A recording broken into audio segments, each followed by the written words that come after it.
This episode of Chrisley Confessions 2.0 is brought to you by Booking.com. Booking.com offers a wide array of hotels and vacation rentals across the U.S., so you can find exactly what you're looking for. There's something for everyone, even those who are impossible to please. Find exactly what you're booking for. Booking.com. Booking.yeah. Book today on the site or in the app.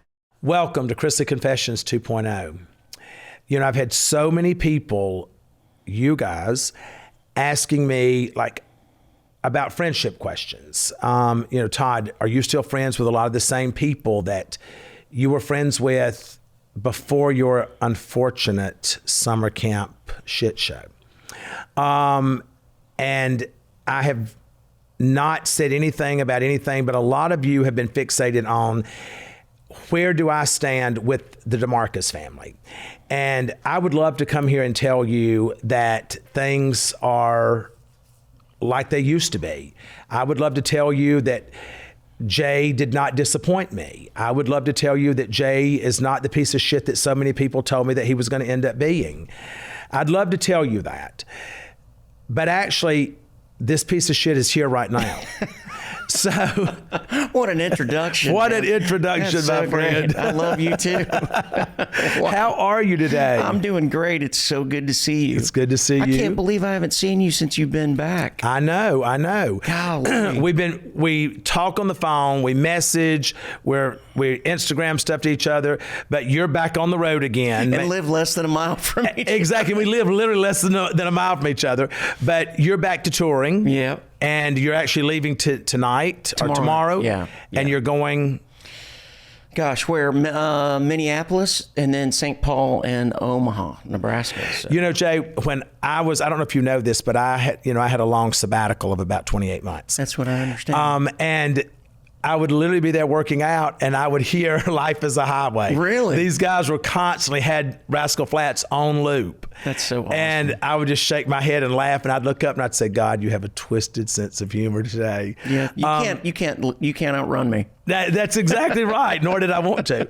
But so I know that the kids are good, and my Dylan is now stepping out and doing his own thing with singing. I know you always told me that he would be a star, and he had a viral moment. Gary was kind enough to post a video of us somewhere taping the New Year's Eve special, and it had like 6 million views in 5 days. And so we went in and cut the song, and he's just been on top of the world. It's He's amazing. So good at, I was watching it and I messaged you and I said, where's this clip? I need this clip to post. And I'm so proud of him. I mean, everyone in the house was like, I'm getting text messages. Did you see Dylan singing?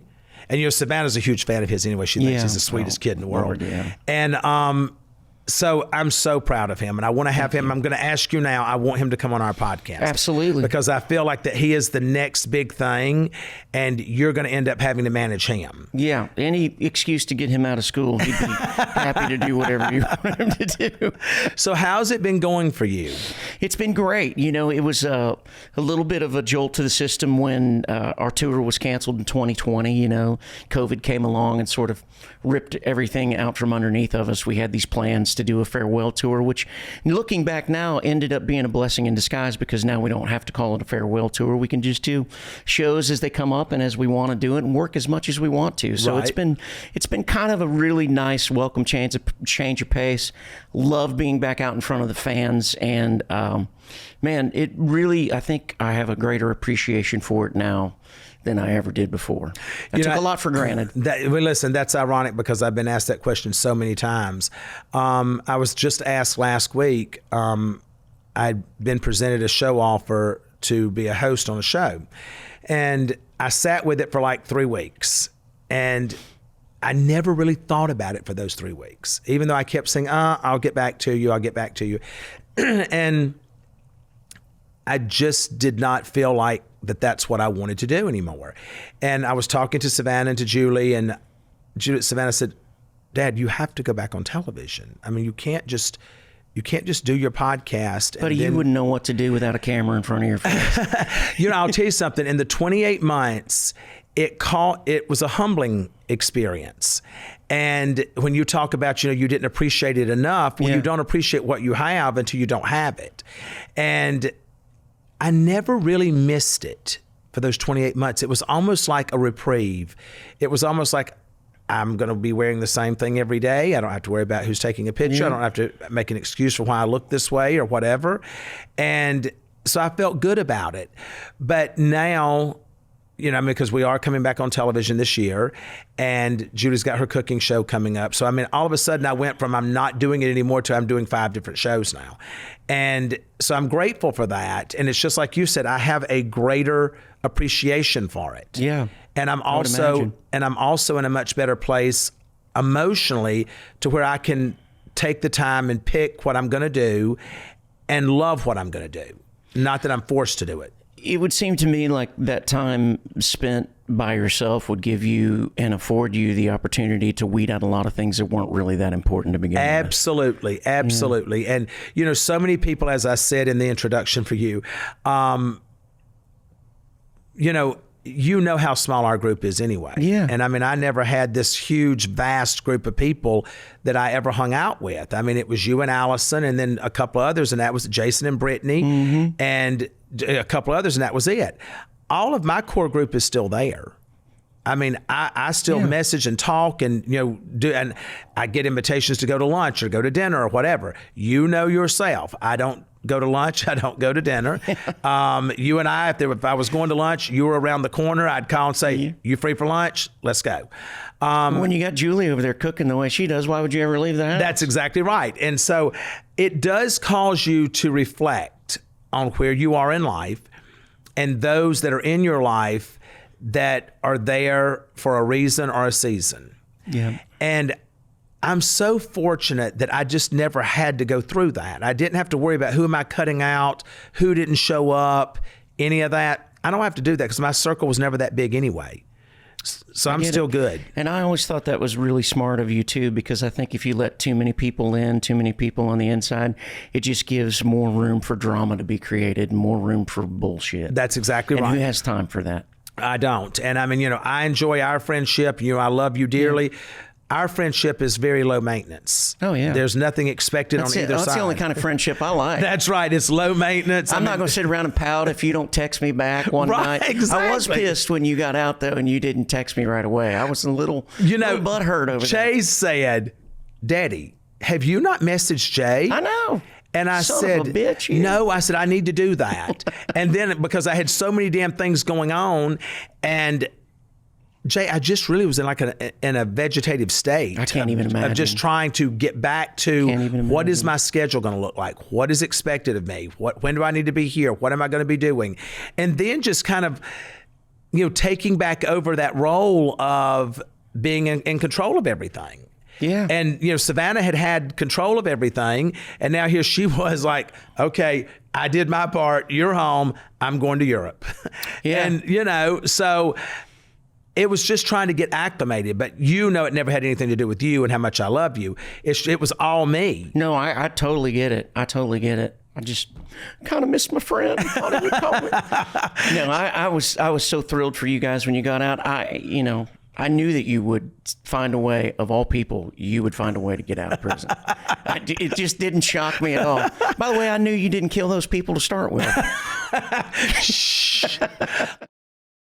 Starting the year with a wardrobe refresh, Quince has you covered with luxe essentials that feel effortless and look polished. They're perfect for layering, mixing, and building a wardrobe that lasts. Their versatile styles make it easy to reach for them day after day. Quince has all the staples covered, from soft Mongolian cashmere sweaters that feel like designer pieces without the markup, to 100% silk tops and skirts for easy dressing up, to perfectly cut denim for everyday wear. Their wardrobe essentials are crafted to last season after season. They're Italian wool coats are real standouts. They're beautifully tailored, soft to the touch, and built to carry you through years of wear, not just one season. The quality shows in every detail, the stitching, the fit, the fabrics. Every piece is thoughtfully designed to be your new wardrobe essential. And like everything from Quince, each piece is made with premium materials in ethical, trusted factories, then priced far below what other luxury brands charge. I can't tell you guys how much I love my new coat from Quince. It has become my staple, and now that the weather is so cold in Nashville, I'm so glad that I have it. Refresh your wardrobe with Quince. Don't wait. Go to quince.com/Chrisley for free shipping on your order and 365-day returns. Now available in Canada too. That's QUINCE.com/Chrisley to get free shipping and 365-day returns. Quince.com/Chrisley.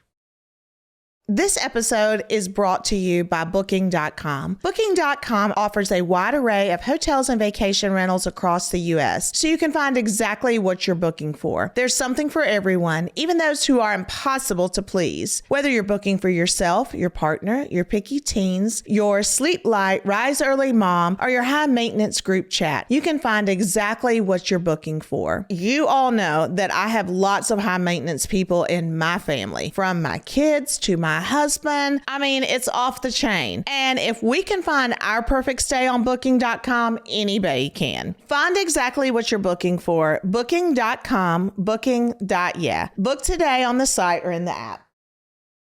I'm in a much better place today than I was before I went, because now it's over. Yeah. Now and because you were with me, you were with us the whole time of all that stuff going on.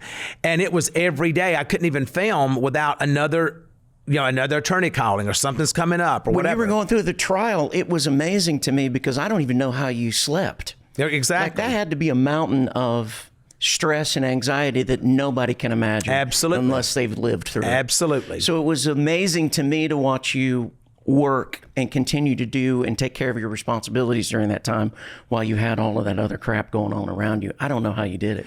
It was don't. It was by the grace of God. It was by the grace of God, because I was on my knees every night, not in the way some people think. But I was on my knees every night with Julie praying and asking God to place a protective hedge around us and keep a healing hand on us and to give us the strength to keep moving forward. And then I would talk to you. Yeah. And that's really who I talked to about it. And Lord, I'm such a worrier. I'd have laid there all night long. We know, because what some people may not know about my friend is that Jay is a hypochondriac. Oh, yeah. I mean, if there is a pimple, do you think I have chicken pox? Is it possible that I could have chicken pox? Shingles. It's it. Shingles. It's shingles. It's shingles. He worries about everything. I do. I got my doctor on speed dial. We have the same doctor, so I'm aware. But I had a place on my shoulder one time, and I went in the bathroom, started taking pictures and sending them to him. He was like, "I'm at dinner with my family. Can you please stop sending me pictures of moles while I'm trying to eat with my kids?" We are blessed to have Dr. Peach. God, we are blessed to have Dr. Peach. So then what else are you doing now other than just touring with the band, with the group? Well, that's my main focus right now, and I opened up Red Street Records. You know all about that. And that's doing well, because you had a gospel guy that's on there now that I really Danny like. Goki. We just signed Danny Goki about a month ago now, which we're thrilled to have him. Chris Lane, who is also on tour with us, is on the country side of Red Street. So we're I didn't know that Chris was over there with you. Yeah. I love that. They just had a little girl. They did, and he's man, I love Chris so much. He just released a new single called Friend. So we've been over there. I just came from there, in fact, and we got a staff of 18 people. It's been fun for me to be on the other side of the business for a little bit and kind of use a different skill set. It's been nice. I'm glad that you said that, because you have been out front with Rascal Flatts for how many years now? 25 years.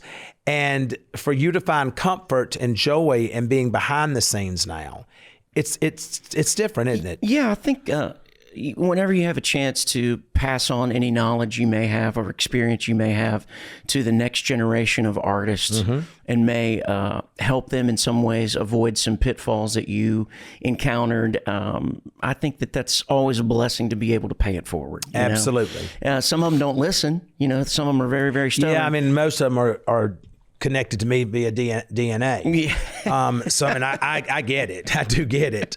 Well, believe me, I know. Chase and I had, while you were away for your little summer camp activities, I tried really hard to tell Chase some things, and he does not listen to anybody. He does not listen to anyone. No, he does not. But you got to see Chase today and see how well he looks and how well he's doing. Fantastic. And he's now going on Chase, what are you, 6 months or 7 months sober? 8 months. 8 months sober, no alcohol, nothing. Oh, I love it. And he's so clear-headed, doing so well. And so I'm grateful to God for that. I'm so proud of him. He listened. He just didn't do anything. He heard you. He just didn't adhere to it. I took him out to eat with pastors, tried to take him to church, everything. And he just did not adhere to it. Nope.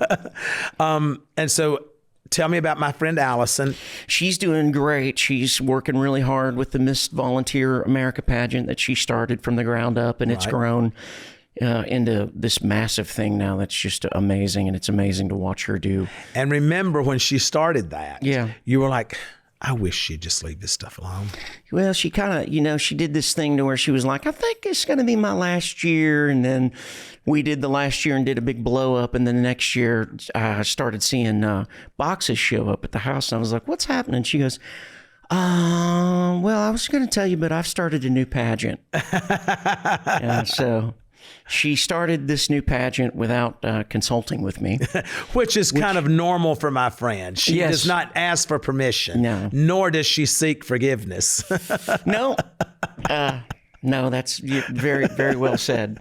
And so I've been the proud financier of a brand new pageant.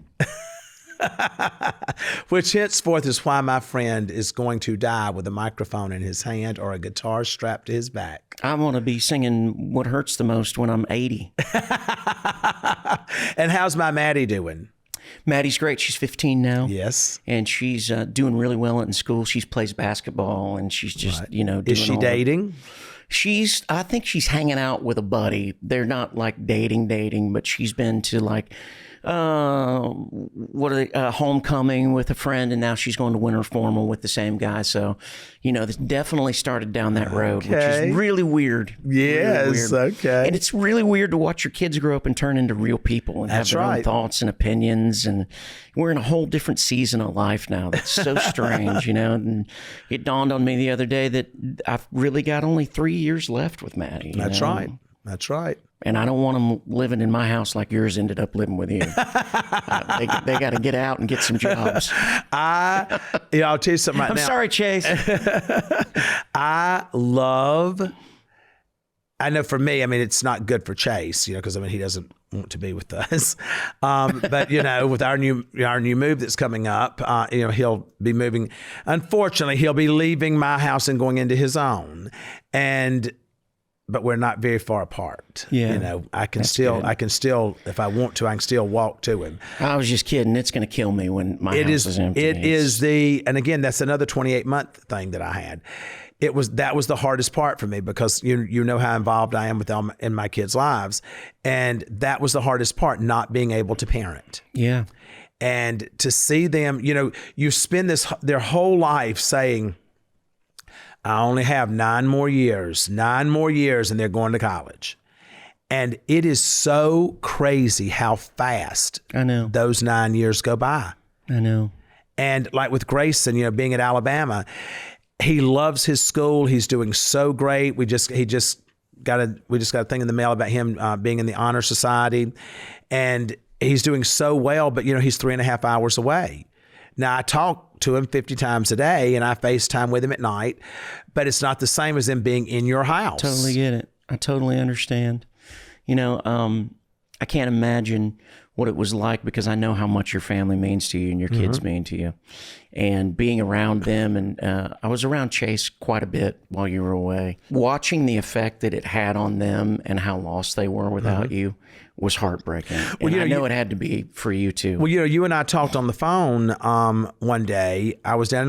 Julie and I were in Alabama getting Grayson moved in. Well, I was dropping Chick-fil-A off to you in prison. I wish you could have been my courier, but I had a good courier.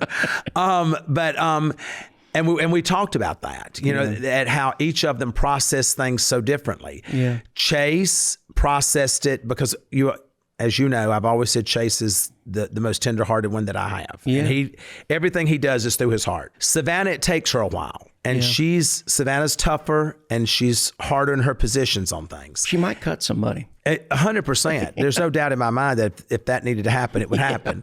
And she's getting ready to leave to go do a show with Julie overseas in March. And Judah's got a lot of anxiety about going overseas. And Sure. And Savannah's like, Mom, do you not realize that if anyone were to say something to you, I would literally destroy them in 2 seconds. 100%. And I told you, I said, why are you so nervous about being around these people and in a cast of other people?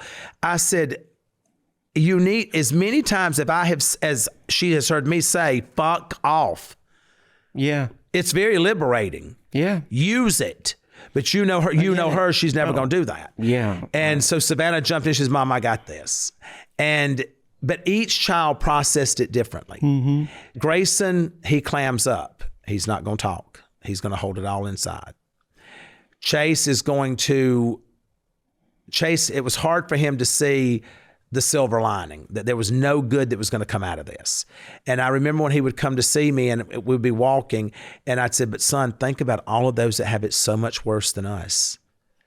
Think about those people. Think about your friends who's lost their mom and dad, and they're never going to see them again. If they go see their parents, it's in a cemetery. Yours is coming home, and the hurt was just too deep. So I mean, every one of them. My mother, I mean, she processed it differently. I mean, she is a soldier, but there were moments that she would break down. Well, she threw a pretty big party when you first went. She would say, she'd be sitting here talking to me and I'd said, Mama, you need to do this. And she said, I don't have you there to tell me what to do anymore. And I said, Mama, you didn't listen to what I told you anyway. Yeah, I said, so why does it matter? She said, well, at least I could tell you to kiss my ass. I was going to do what I wanted to do. So, but listen, we survived it and we're better for it. Yeah. And we're better as a family for it. What if your only resolution this year was to get better sleep? Just imagine how much energy you'd have. You'd handle stress better. Pretty much all your goals would be easier, right? Well, that's why the smart way to start 2026 is with CBD from CB Distillery. Get this, over 90% of CBD customers say they sleep better with CBD. That's tough to beat. And when you sleep better, everything feels better. And CB Distillery has options for more than just sleep. Solutions for stress relief, mood, and pain after workouts. You can shop by benefit, so it's easy to find just what you're looking for. CBD has definitely helped me with my sleep because I have this issue where I wake up in the middle of the night. It's like the same time, but I'm telling you right now, with CB Distillery, they have premium quality, third-party tested, and they're free of artificial dyes and fillers, and they have over 2 million happy customers and a 100% money-back guarantee. So if you're ready to start the year off, go to cbdistillery.com and use my code Chrisley for 25% off. That's cbdistillery.com, code Chrisley, cbdistillery.com. Specific product availability depends on individual state regulations. I know you guys have heard of Goldbelly because I've talked about it many times on our show. It's the amazing site that I order from all the time, where you can get the most iconic, famous foods from restaurants all across the U.S. They'll ship it anywhere across the country, and it's perfect for Valentine's Day, hosting friends, and anything you have going on. Goldbelly will ship you New York's most famous cheesecake from Junior's, insanely delicious macaroons from La Durée, and even the exact cake served at JFK's wedding to Jackie O. So romantic and also delicious. And if you're treating your partner or hosting friends, you can't go wrong with award-winning dinners from Peter Luger's Steakhouse, legendary Joe's Stone Crab from Miami, or even the original buffalo wings from Anchor Bar in Buffalo, which are perfect for game day. I love the fact that everything that I've ordered from Goldbelly has been packaged perfectly. The quality is amazing. I got a bagel board, which Chloe absolutely loved, and we have the lobster rolls on repeat for order. So whether you're looking to make Valentine's Day unforgettable or turn game day into a one-of-a-kind experience with friends, go to goldbelly.com and get 20% off your first order with promo code Confessions. That's goldbelly.com, code Confessions, for 20% off your first order. I was so bitter when it happened, but I don't have bitterness in my heart anymore. Yeah. I don't have anger. I don't have resentment. I don't have hatred. I'm just in a good, peaceful place, and I don't want that interrupted. I totally understand. And I'm sure that the bond between you and Julie is even stronger now because of the You can't go through what we've been through and it not be stronger. And, you know, of all people, because y'all were closer to us than anyone else, where I was, Julie was. Where Julie was, I was. Oh, yeah. And now it's a different bind. We have more of appreciation of, okay, well, now I know that you're going to the UK to film the show in February, and you're not back until March, but I'm going to be gone in March for 3 weeks to film that show with Savannah. So it's really going to put us 4 weeks away from each other, which is the first time since we've been home. I would imagine she's kind of probably developed some stronger independence. Though, really, time, yes, I think there's a lot of that. Yeah. And it's such a beautiful thing to see, because Julie was always independent, but she would always come to me and say, what do you think? Yeah. Now she's taken on that role of, I don't need to go to him with this because I know that this is not something that I want to do. Yeah. And I love that, because it's less of a burden for me to have to carry to make a decision for another grown person. No, I totally understand. I think that makes perfect sense. She's probably stronger in a lot of ways she doesn't even realize yet. Exactly. So, I mean, listen, she was already a pillar of strength to be married to me for as long as she was. No shit. And so she is, Julie's doing great. And you'll see her before you leave, she'll be here. I love that. But yeah, we're in a really good place. How's your mother? My mom she's in the fight of her life right now with Alzheimer's, and it's getting worse, alarmingly worse every time that I see her. So it has been a dramatic decline in the last 3 years. So there's not, I share this all the time, and it sounds so awful to say, but there's not really much of the woman that I remember as my mother left. Right. And sometimes I feel like she would be very upset at me for letting her live this way. You know, I don't think she would want to exist like this. And you begin to see the case a little bit for euthanasia. Right. I know it's very controversial, and I don't wish my mother to be dead, but I know that she wouldn't want to live the way that she's living. Well, what a lot of people may not know is that you have been for your mother exactly what I have been for my mother. You've been a caregiver, a caretaker, a provider, all of that. And so now for it to shift to being truly a caretaker. Yeah. It's one thing to say, Mom, I bought you this, or Mom, I'm going to buy you this house, or, whatever. Well, that's great because they still are independent.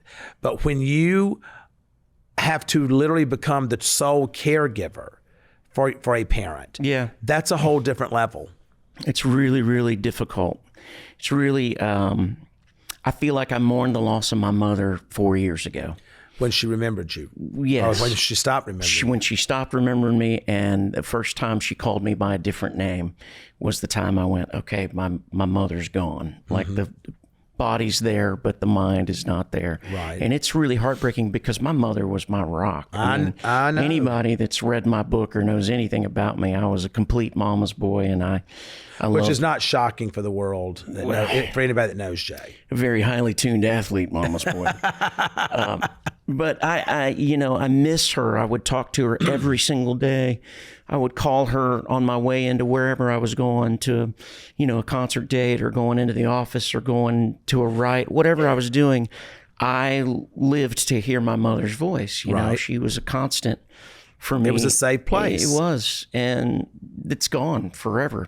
I don't think there's anything in the world that can heal the loss of a parent. I think that we all live through tragedy. We all go through hard times in our lives.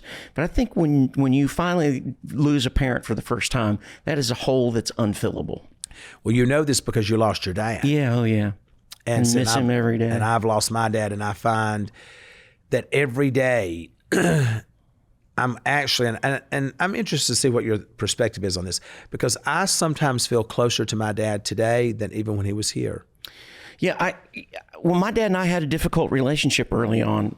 When he got older, he softened quite a bit. We were able to have some real in-depth, heart-to-heart conversations. He apologized for some things and asked for forgiveness for some things that were really tough when he and my mom were going through their divorces. Right.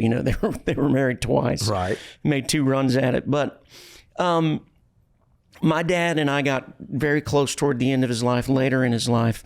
And what I've done, what I was what I was deliberate about was I kept a bunch of voicemails that he had left me, a bunch of letters that he had written me, and I've kind of hung on to those. And you're right, I do feel much, much closer to him now that he's not here, because I think those things have connected me more to him now that I don't have him here physically. Right. And sometimes I'll sit, I'm the kind of person that'll sit by myself in the study and listen to voicemails and just get a good cry out, Yep. Because, like I said, not having your folks is something that is really, really, I don't know, it's tough. It seems like there's nothing that really fixes that. No, you can find joy in different ways. That's right. There's nothing that really fixes the loss of a parent. I was talking to my mother the other day, and she was in this whole thing of, like really upset. And she said, I don't have that many more years left. I'm 81 years old. And she kept talking about, that I've tried to be a good mother. And I said, you've been a great mother. Where's all this coming from? And she said, well, I don't want you to have any guilt about anything that's ever happened in our life. She says, and with that being said, she says, it's time for me to get a new car. I literally, this is like, this woman is in tears. And That's amazing. And I'm like, she's sitting here telling me she doesn't want me that she wants to leave this earth with me having no guilt. She says, and it's time for me to have another car. I was in such a state of shock when she did it that it was like, there's no cameras rolling. Well, she doesn't need I said, cameras. Mama, are you serious right now? And she goes, well, yes, Todd. She said, I had that car since, your unfortunate situation. And she said, and now you're back. And she said, I always had a new car every 2 years. Todd, this is going on 3. What'd you get her? Well, I'm getting her the same thing, another Mercedes SUV, whatever she's been driving, that little thing that's easy for her to get in and out of. But it was just the timing of how she did it's that. The best. And I thought were you really that shocked? No, not with her, but not after I got to thinking about it. But it's those moments that I will have. And I look at it that, like Chrisley Knows Best, that's 12 years. And it's unbelievable. And so it's like a photo album that will be there forever. And so I'm grateful for that. Remember how the rating shot up once we got on there? Since you got on there, exactly. Regulars. Exactly. More people knew me from Chrisley Knows Best than Rascal Flats. Which is insane. One of the biggest country music acts in the country, in the world. That was really, I never will forget walking through Dollywood and having this group of people like going, oh my gosh, can we get our picture with you? And, I kind of puffed up. I was like, yeah.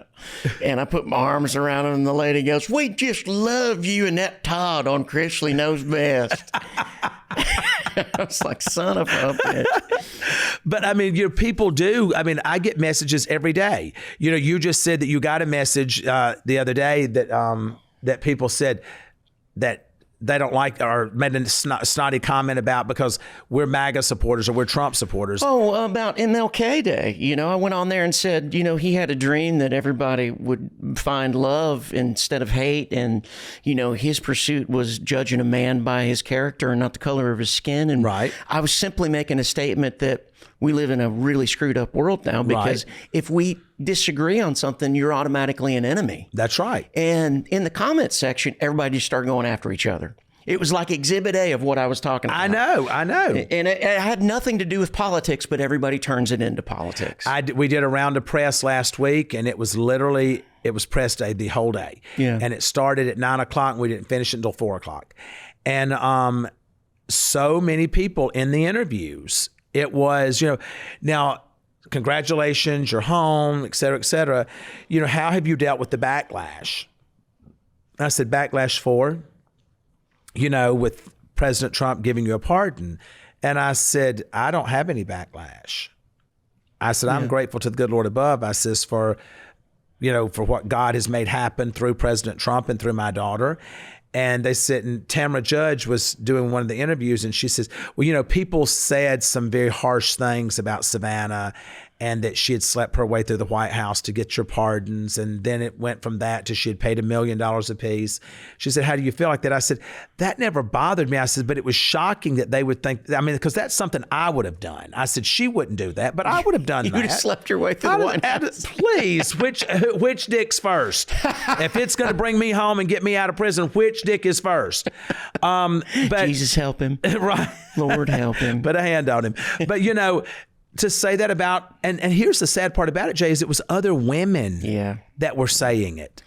That's not surprising. And it's just so disheartening because, country music is a different beast. Yeah. All of us here in Nashville, we know each other, whether we hang out with each other or any of that, we all know each other.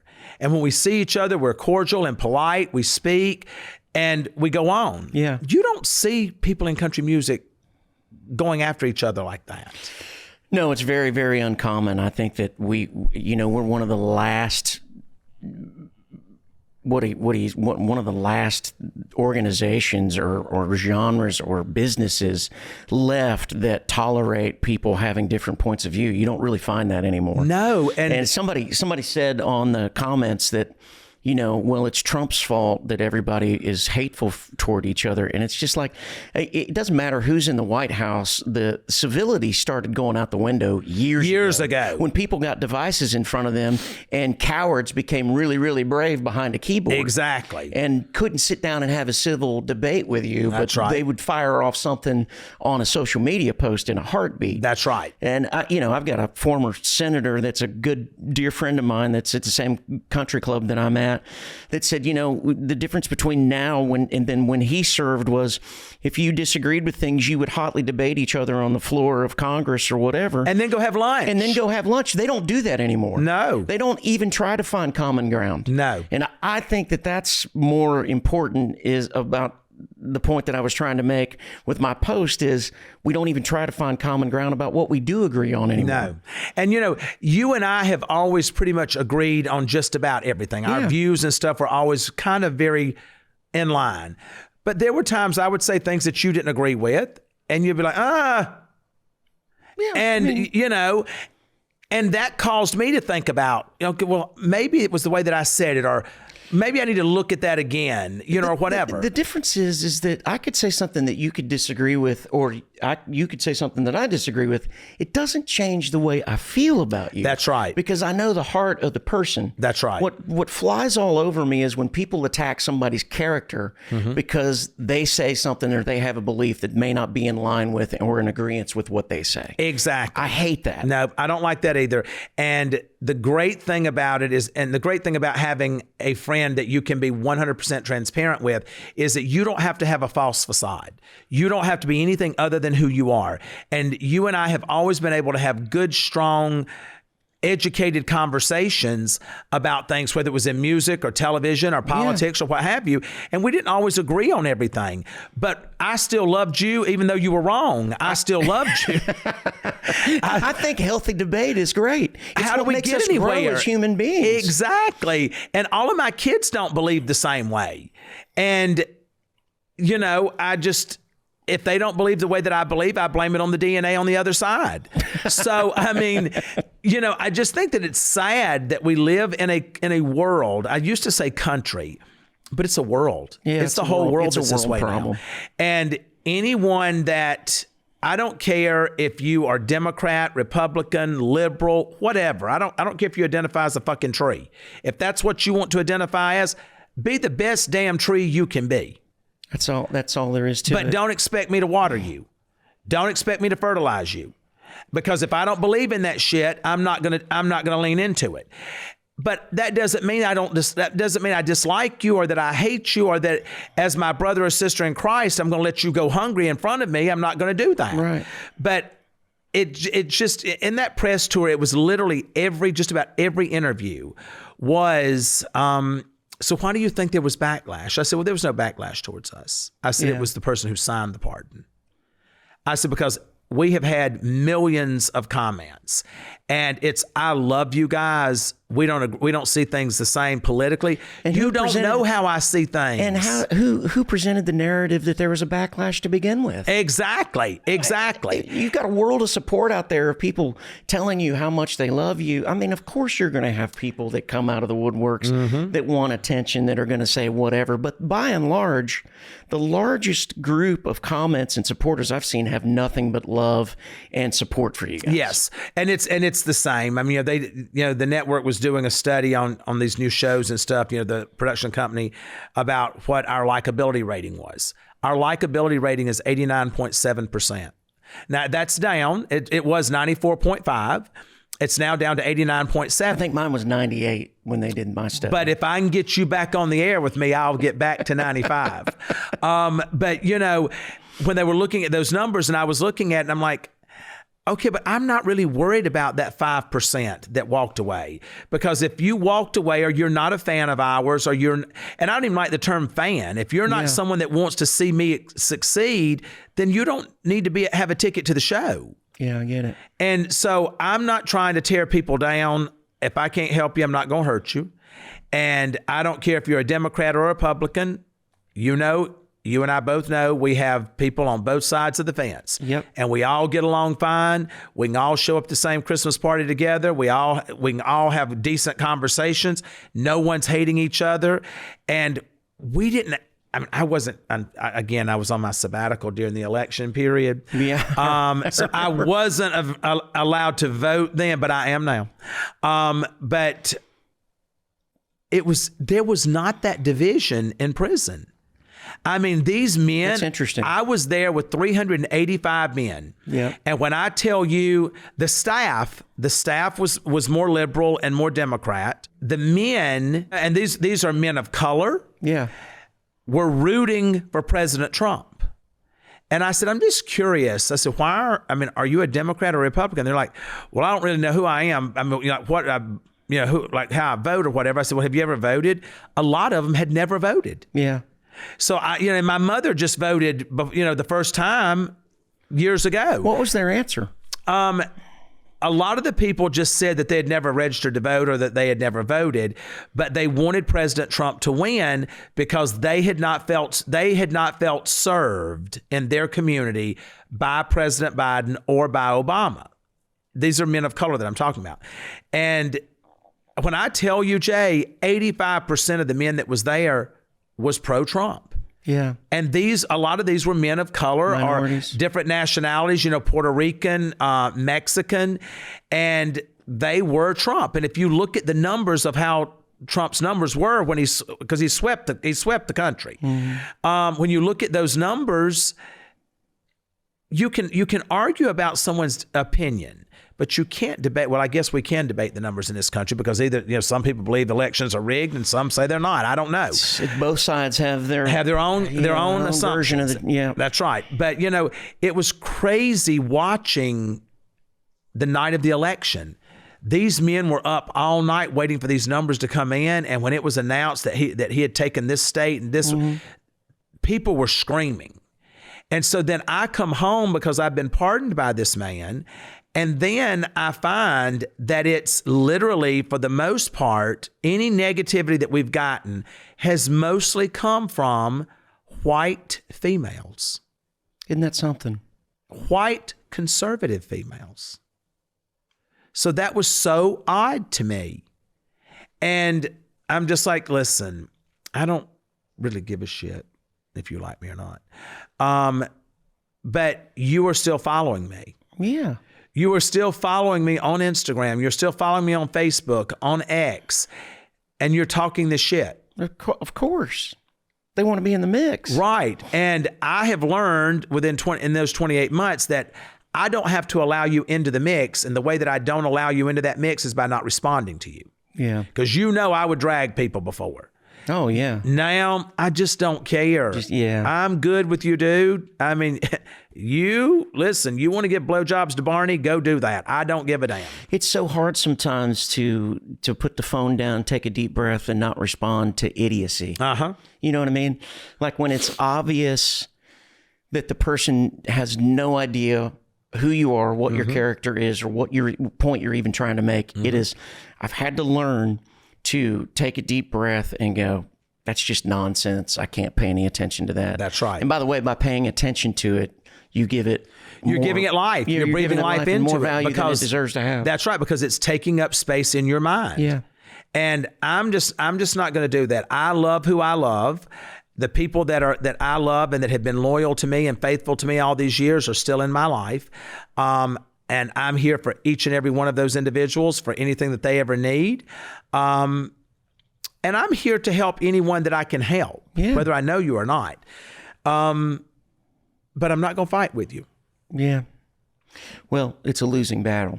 It is, because listen, if you believe one way and I believe another, I can sit here and debate with you all day, but if you've made your mind up that everything I say you're going to disagree with, and vice versa, it's wasted air. It's wasted time, and I'm just not going to do it. So it's exhausting too. It is. It really is. It is. So tell me, what is now? How old are you now? 61. 72. 72. I'll be 73 in April. You look great. Thank you so much. You look great. Ozempic is a wonderful thing. I did go the hell off on a warden at Montgomery last week on the podcast at the Maxwell Air Force Base there. Yeah. It's this big old fat slop hog of a warden, Washington. And he made me so mad of the way he was treating these guys. And I said, you need to make friends. You need to be best friends with Ozempic, bitch. And so I shouldn't have said that. Judy said, Todd, why? Well, that's not Christian. She did. She said, Todd, why? Yeah. You do so good. And she says, and then the devil gets a hold of you. She said, you want to walk hand in hand with him. Yeah. And I said, I wouldn't say hand to hand. I said, but we did have lunch that day. What was the warden's response? Well, I got word back that his feelings was hurt that I had said he needed to make best friends with Ozempic, and I'd love to be able to say that I apologize for that, but I don't, because these men don't have a voice. Yeah, I'm the only voice that they have. Yeah. And if I know that they're being mistreated or they're not being fed properly or clothed properly or given proper medical care, and that's brought to my attention, then I'm going to expose that. You stay in touch with all the time. Yeah, all the time. I speak to people that I was there with, because a lot of my guys that I was there with were white collar, Wall Street bankers, doctors, things like that. But then I had my buddies there that, as they would say, won't never forget this. He said, I used to sling bricks. Well, I was so stupid, Jay, that I'd only been there like 2 months, and I was on the weight pile, and this other guy came up to him, was talking to me, and he goes, what's he in here for? I said, was something construction. And he said, construction? And I said, yeah. He said, I thought it was drugs or something. I said, no. I said, he told me that he slings bricks. I said, so, and he just looked at me, goes, put his hand on my shoulder. He said, what? I said, he just said he slings bricks. And he said, what do you think that means? I said, like when they throw the bricks when they're building the houses, they throw them up to the people. He's out there with a trial. Because, I've seen when I've been in construction forever. And I would watch the guys throw the bricks up to the people on the second floor. Yeah. I thought that's what the hell that meant. and I remember them saying, we got to talk to you. We know that you're naive, but when people tell you they sling bricks, that's dope. Yeah. And I said, well, why would he even be bragging about that? And he said, why did he tell you that? And I said, well, I asked him, why are you here? And he said, I was slinging bricks. He said, well, then he gave you the answer. So I learned at that point, I ain't asking nobody else why you're here, because I might not understand what the hell you're telling me anyway. But, I still am in communication with just about all of them. And staff members. I talk to staff members. The ones that helped me when I was there, that brought my Chick-fil-A and my pizza and kept my phone hidden for me and all that stuff that I paid. I still am in communication with them because they're good people. Now, the BOP would say, now, Todd, they were breaking the rules. Yes, they were. And you just outed every one of them. Nuh-uh. I've never told on one of my people. Now, I did tell on the ones that were abusive to people, and they've been walked out. The warden that was there with me, she was walked out. That facility that I was in has been closed down. Oh, has it really? It closed. I went and did the final graduation speech for the RDAP program there, and I did the speech that day, and it closed down 60 days later. What did they close it because of abuse? What they closed it because of all of the exposure that Savannah had brought to the facility, and so many people, they're like, I just did this podcast with this guy named Ian Blick, and they're like, I thought he had it bad there. I did. I mean, it's not the home that I came from. So yes, it was a culture shock.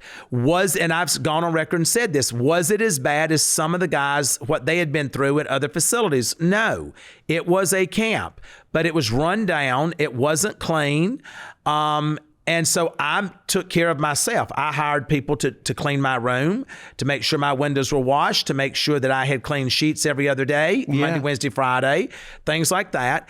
And because at first you were only being able to change your sheets once a week, Once a week. Yeah, that's and nasty. See, he said that's nasty. It is nasty. And so, and you know yourself, because you know how we've lived, that our beds were changed every other day. And so I stayed in that routine of being there. I took what I had and tried to implement what I knew to that process. So you and I have not caught up since you've been back, and I want to ask, and I'm sure a lot of people want to know too. When you hear the word prison, you think bars, like underguard all the time. Yeah. What was life like daily for you in there? Were you able to move around however you wanted to? Yes. And, it's a military base. Okay. It was a military base for the Navy. And where I stayed was the barracks. Armed guards though, or just there's no armed guards or any of that.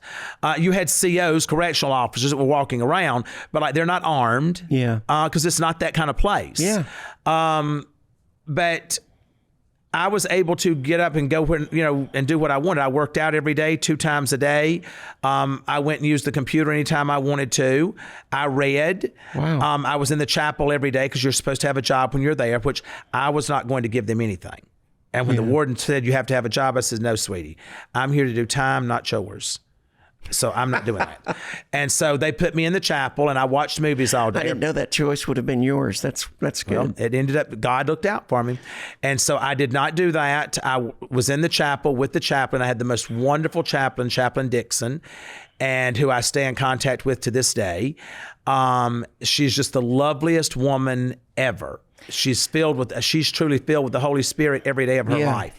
And she was there, and she tried to counsel the men. You lose a loved one when you're there, whatever. She was very good about making sure that they were being seen and heard. What were the strictest rules that you had to adhere to while you were there?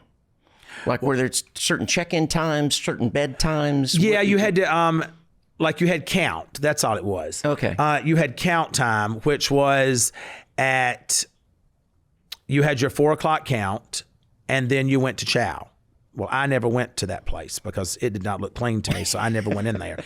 They give you That's when you got your pizza and Chick-fil-A. Yes, 100%. Chick-fil-A, Olive Garden, which I didn't like. Culver's became my jam. Culver's is great. It became my jam. It's really great. And but you had your 4 o'clock count, and you had your 9 o'clock count. Hell, I'd take McDonald's in prison. I had that too in Burger King. I never knew anyone could love a Whopper like I did in prison. But you had your 4 o'clock count and your 9 o'clock count, and after that, you were free to do whatever. As long as you were there for count time, you were good. And so you could stay up as late as you wanted to? Yeah. Mm-hmm. Yeah. And now I stayed up. That sounds like a pretty good vacation to me. You had no one. From the standpoint of if the guards are the COs, you had those that were there, and the only way I can describe it, Jay, is that you remember back in high school when you were in your PE class and you were going to do dodgeball. Yeah. And your PE teacher made you line up and you had to pick teams. Mm-hmm. There was always that fat kid that was left at the last one who was not picked. Well, all of those ended up working at the BOP. So, you've got all of these very morbidly obese, fat people there. And little bit of power, and so unattractive. And you know how that's distracting to me. If you're ugly, it's distracting to me. It's not that I don't like you, because I do have some friends that are not as attractive as others, but I love them because I see other things about them. But there was just no redeeming qualities to 95% of these people. Yeah. And they were constantly trying to degrade these men. That didn't happen with me. But it didn't happen with me because they knew the voice that Savannah had and that she was putting it out there. Well, they probably also knew your voice would bark back at them. Well, I did. And they would say, no, you are in a prison camp. And I said, yes, and you need to remember that. Because it's outside of policy for you to curse at these men. And I would get my policy book out and I would go straight to it. So I beat them with policy. Yeah. But I had good people there that were good to me. Like, Miss Kennedy, she was good. She was good up until she wasn't. She got mad because I came and spoke at the last graduating class. And I think she was under so much pressure because they were trying to figure out who is giving him and his family this information about this facility. Yeah. And because she and I were so close, the warden had zoned in on her, that she had to be the one leaking this information. Now, I would have gone to my grave with that. Now, you know yourself that I know a lot of shit about a lot of people and it's never come out.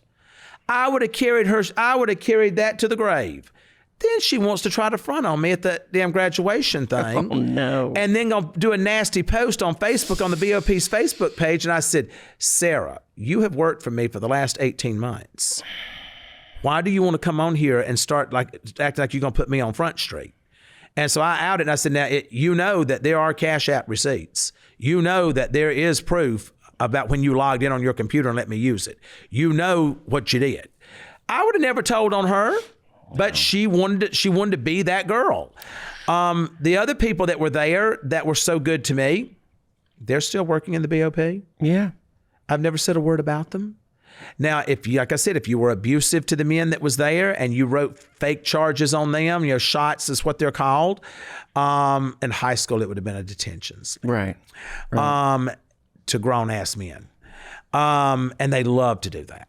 And they love to do shakedowns to where they could try to find contraband because they would take the people's cigarettes and stuff and then they'd go smoke them. They'd get these vapes and then they'd take them and smoke them.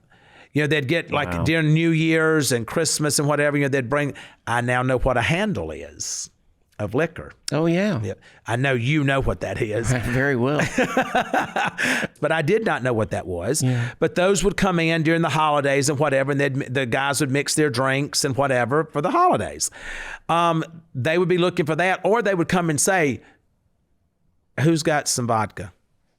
So you could drink in there. No, you can't. But it was coming in.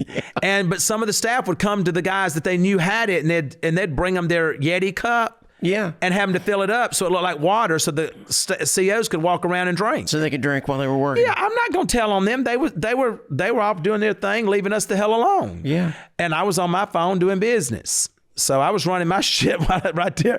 I was like literally minding my own business. You probably got more done in there than you had in years. Jay, I was so damn productive. I was so productive I had that place closed down. So what's that tell you? I won't never forget Terrence, this guy, and you'll meet him. Terrence used to say, y'all leave him alone. He taking down the BOP. It was the funniest thing. That was his running thing. It's Todd, because when they'd come to your room, they'd knock for them to come in. And Terrence would be watching because he'd be like the watch or whatever. And he'd say, you got company coming. And they'd come and say, you can't talk to him now. Todd B's he's trying to take down the BOP. And, I'd be sending documents out or whatever. Yeah. And that staff had given me about theft and about abuse and about not giving people proper medical care or giving them the wrong medication for something that they didn't have. Wow. And I reported all that. Jay, it was so horrific, the conditions and I'm so grateful to God because I didn't have to go to medical. Yeah. And I always told them they'd say, Mr. Chrisley, you need to come see us in medical. We need to get blood work from you. We ain't had no blood from you. I said, you ain't getting no blood from me. I said, Mr. Chrisley, we have to. I said, no. My attorney told me that I can refuse that. Y'all are not sticking me with no dirty needles. And Mr. Chrisley, we opened it. I said, no, not doing it, Miss Walker. You never had to do it, huh? No, I did not. And, they'd say, we needed. They were worried about me after Savannah had gone public. So they would send an orderly to bring me up there to ask me, are you having any problems? We need to check your weight. You know, you're not going to chow hall to eat. We checked your card. And my weight was always maintaining as where it was when I went in. And they were like, what is he eating to keep his weight up? And I said, I work out every day. Muscle weighs more than fat. And so, you know, it was just, you know, I did have some good people there. Yeah. And they were good to me because they didn't believe the way it was being ran. They didn't believe in that. Yeah. They didn't believe these grown men should be going to bed hungry at night. They believed that they should have proper medical care. You know, we had this one little tiny, tiny guy that worked in laundry. Mouse Dick Medina. Was that his given name at birth? I gave them all names. I gave every one of them. And you know I'm notorious for that. Oh, yeah. But I gave them all names, and I called him Mouse Dick Medina because he's like a little pocket pal. Like you could pick him up and put him in your pocket. Yeah. And Elf on the shelf. Elf on a shelf. They've got longer legs. But he was so abusive to the men. Like he ran laundry. And he'd say, and it was so cold there. I mean, no one would have thought that in Pensacola that it would get that cold. But it would be so cold during the winter months, and they would have one blanket, and the heat wouldn't be working. And they would go and ask for an extra blanket. Well, he would tell them no. So when you leave these men and you tell them that they're going to freeze, what do you think they're going to do? They're going to figure out a way to not freeze.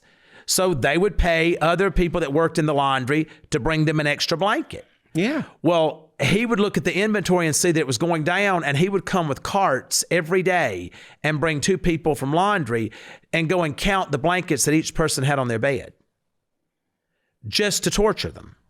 Nothing better to do. No. And I was standing at my bed one time when he came through, and I saw him coming through, and one of the guys in my room said, you need to get your blankets put up. He's coming to take them. I said, I hope this little bitch does come here and take my blankets. I hope Mouse Dick Medina does walk up in here. And so he came in and he's looking, and literally this is what he done. He walks in our room and he goes, my bed's right here. And I've got a blanket hanging up on the end of my bed, one on this end. I bet you did. You know, hanging because it was a bunk bed. So that's kind of how I closed myself 4 in. blankets. And then I had one here, and then I had one that went long ways to close me off in there. And then I had my 2 blankets that I slept under. So that right there is 5 blankets, right? And he looks around the room, he goes, walks right on out. But went and took everyone else's blanket. So I asked him, I said, Medina, I said, you know that I have these blankets, and you know that the heat's not working. So why are you letting me keep my blankets, but you're taking that man over there who's 78 years old, and I says, and who is a diabetic, and you're taking his extra blanket? Chrisley, this doesn't involve you. And I said, well, I'm just telling you that it does, and I'm going to get on the phone and I'm going to call and report it. And I did.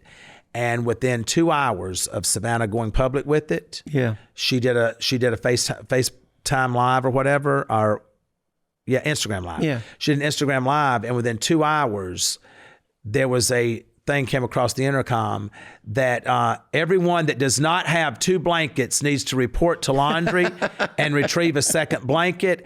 And tomorrow morning at 6 a.m., there will be coats being handed out to every inmate here, and you need to be there to pick up your coat. Wow.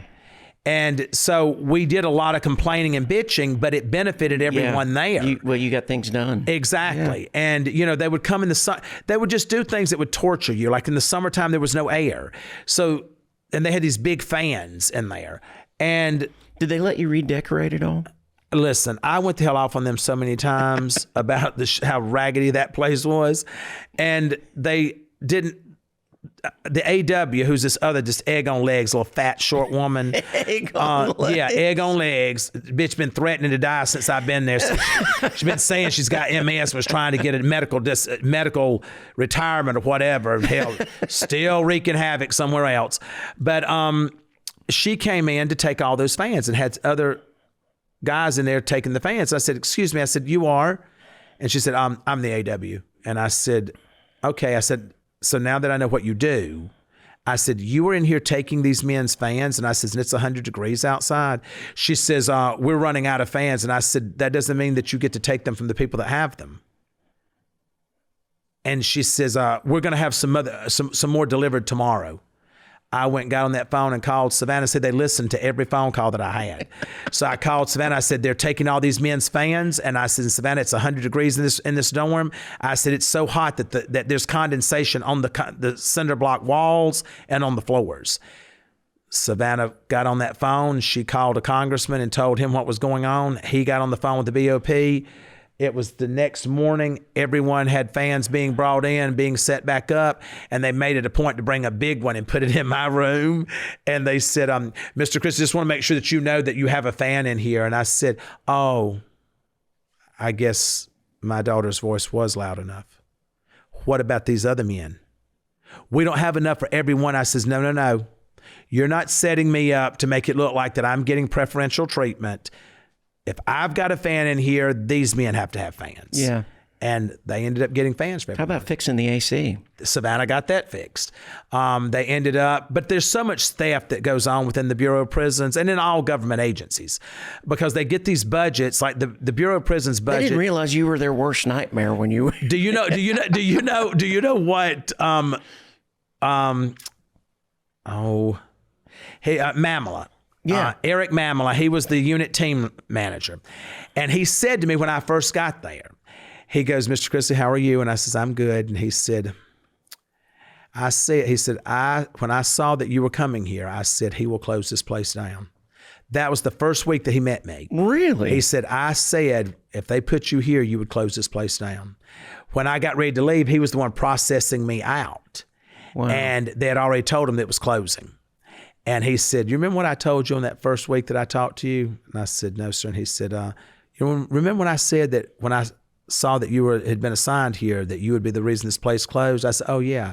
He said, and it's closing. Where did they take all the other guys? Are they scattered? They sent them to other facilities. But the good news about that is that the BOP, because now it's under a new director, Billy Marshall, who is a wonderful man. He and Josh Smith.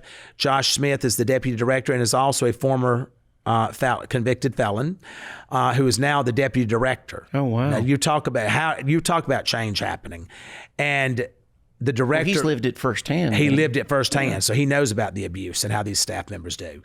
And Billy Marshall has made it clear that there will be abuse will not be tolerated. Inhumane treatment will not be tolerated.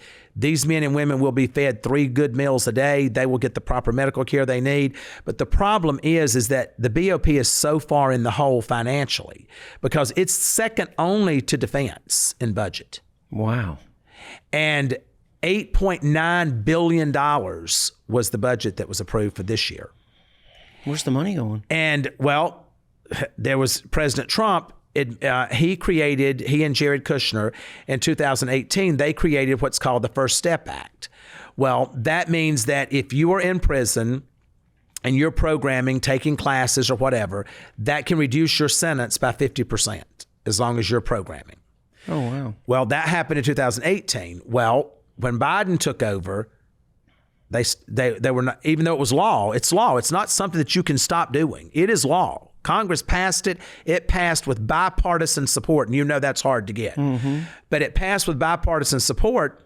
But under the Biden administration, they were not pushing these men and women out. They were not even programming for them. They were not doing anything because the union's contract said that every year the Bureau of Prisons had to add so many more staff per year. Well, what that does is that creates revenue for the union because now you got union dues. Yeah. So the more staff members they have, the more union dues that get paid. And the staff members would look at it that if they let someone out, that was, job security. That right. The more people that left, the less people they needed. So when President Trump was reelected, he wanted Jared to look at how is the First Step Act doing, and it was a nightmare. But during that First Step Act, when it became law, $400 million a year out of the BOP budget is for the administering of the First Step Act. All that money's gone, and It wasn't being done. So now Billy Marshall, who's the new director, has inherited this shit show that of buildings that are decaying and falling down, a dysfunctional group of staff members, people that should not be there. Now, listen, there are some good people within the BOP that I have met and that have reached out to me since I've been home, wanting to report other things going on in other facilities. So there are some good staff members, but they are the minority. They're not the majority. And now these men and women are being given a safe place to where they can be a whistleblower and they can tell on other staff members that are being abusive. But think about that. It's over $400 million a year that these folks within the BOP was using, misappropriating funds, but yet where are they being indicted? Why are they not being brought up on charges? Why are they not going to prison? And where did the money go? And well, it went for them hiring other secretaries so that they didn't have to do anything. Oh, God. Secretaries having secretaries. It went to renovate wardens' offices or to, like our warden, who was as worthless as a tit on a boar hog. She spent $10,000 on paint to paint her office wing and then decided she didn't like it and then had them to redo it again. Just wasteful spending. So it's just been the things that I've learned and my understanding of how government works now, it's scary. It's scary. Yeah.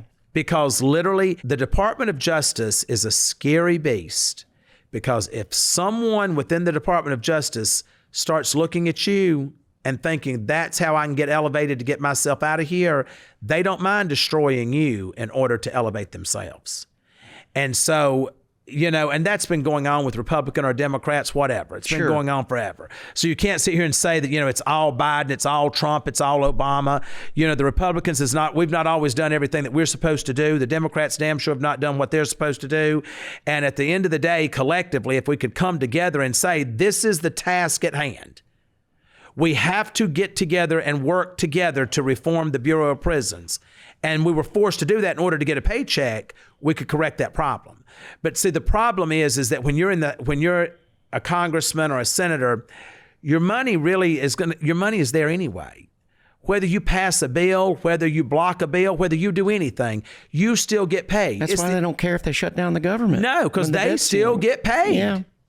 So, I just think that if the citizens of our country would look at it and educate themselves on how the system runs, it would give them a much better understanding of how they should be voting. So it is what it is. I would say that that applies to more than just the Department of Corrections. Amen. I said the federal government. Yeah. But it's also in private companies as well. But when you look at private companies, there's an accountability factor. Yeah, sure. It's the bottom line. The bottom line is, okay, CEOs are looking at that bottom line to know what their bonus is going to be for the end of the year. Yep. These folks within the Bureau of Prisons, if let's just say that Pensacola got $20 million for that month. The warden's in charge of that money. Wow. The warden's in charge of where this money is going to be allocated and where it's going to be spent. So not a lot of accountability. None. Zero. Yeah. There is now because of Billy Marshall, because he's holding people accountable. But before it was like a blank checkbook. It was like a blank checkbook. I mean, this warden, Sherry Cockeyed Salisbury, she would take money. Again, is that her legal name? Is that what she was named when she was a child? Well, I call her worthless as a tit on a boar hog, Sherry Cockeyed Salisbury, Sherry Fake Salisbury, because she wore all these fake labels. She would pay so you guys are friends. No, that bitch is gone. She's no longer with the BOP. She now works for Fountain Prison in Alabama, and I'm now trying to work to get her ass fired from there for lying when she went and got that job. But at any rate, she would take and spend money on having barbecues for the staff members. She was having barbecues once a week, once every 2 weeks. And they were going to Publix and buying steaks and hamburgers and all this stuff and grilling out with these grown men who's getting nothing. And that doesn't seem like an appropriate use of the funds. Right, exactly. When you couldn't pay Cisco, who provides the food, you couldn't pay them, and they would literally stop bringing food to the facility because they had not been paid. Or buy a box fan for everybody to have in 100 degree heat. Or sell them on commissary. Yeah. If you don't want to put the money out, those men would buy those fans. Yeah. Order them in. You're making 30% markup. Let them buy them. But it was those people there. It's a camp. Yeah. It's a camp, nonviolent. It's a camp. And this is not some maximum security prison. And these people wanted to treat those guys like that because they wanted to lord over them. You're not talking about murderers. No, they wanted to lord over them. And these were people that have made more money in their life than those people are ever going to make. Yeah. They're going back to their homes. They're going back to their cars. They're going back to their lifestyles that these people are never going to have. And they resented that. White collar crimes? Yes. I remember this big old fat yard gnome, Janet Gentilat. She was a case manager there.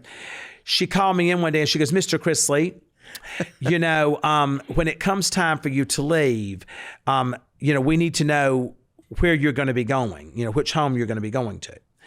And I said, excuse me? She said, well, I know that it's going to be hard for you. You'll just have to pick one of your 4 mansions that you're going to go to. We'll need to know that address so that we can send probation out to check on it. And your wife won't be able to be there with you because y'all were both sentenced. And I looked at her and I smiled and I said, how old were you when you said your daddy left you? Excuse me? I said, you told me that your dad left you as a child. How old were you? She says, I was 4. And I said, smartest man that has ever walked. He knew at 4 years old to get the fuck away from you. Because the shit you just said to me is so ignorant. Regardless of how many homes I go to, it ain't none of your business which one I go to. And I says, and I pay attorneys $1,600 an hour. They'll tell me if my wife's going to be able to be there with me because I've never heard of such. She said, well, that's the policy. And I have a paralegal degree. And I said, I don't give a shit about your tech school degree. I don't care about Phoenix that. Online. Exactly. I don't care. Because, Jay, I swear to God, all of their diplomas are all these schools that are online. Sure. Not that if that's where you're going to go, you're going to go. But it ain't the same as sitting in a damn classroom and getting it firsthand. And all of their diplomas are like that. And literally, they don't know how to count. If they run out of fingers and toes, you're fucked as far as your calculations go. Yeah. Yeah. So, I mean, literally, me and 2 other guys was helping the case managers do the calculations to get the men out of there because the case managers didn't know how to do it. Wow. That's alarming. Resulting in men at that camp, one of them stayed 11 months longer than he was supposed to stay. That's astounding. But on a given day, now it's not as bad right now because Billy Marshall's taken over. They've revamped the calculation system. Rick Stover's in charge of FSA. He's on top of it. There are still people that are incarcerated right now that have been there longer than they should be there. Wow. How does that happen? Because they have ignorant people that work for the BOP that they're lazy. They don't come in half the time and they don't know how to do their job. So rather than do their job correctly, they just keep, just like anyone else does on a job that they don't want to do, they just keep pushing it on the back burner. And then when we made it such a big deal, I'm wondering how the inmates not counting down the days. They do. And but here's the thing. If they go up there for their, because you have open house once a week. Yeah. So if a lot of these case managers would not even show up for open house to give these guys the answers. Wow. And these men, these are white collar men, Fortune 500 company people that are in there. They know how to calculate. If you say they stole $1 billion, they know how to count. Yeah. So they would say, yeah, well, that's not how we were taught to do it. I said, wait a minute, what are you talking? The law says it has to be this way. It is 10 days for the first 6 months, 15 days thereafter for every 6 months. So if you do 30 days, you're getting credit for 45. Wow. That's simple math. You get 15% off the top of your sentence for good time credit.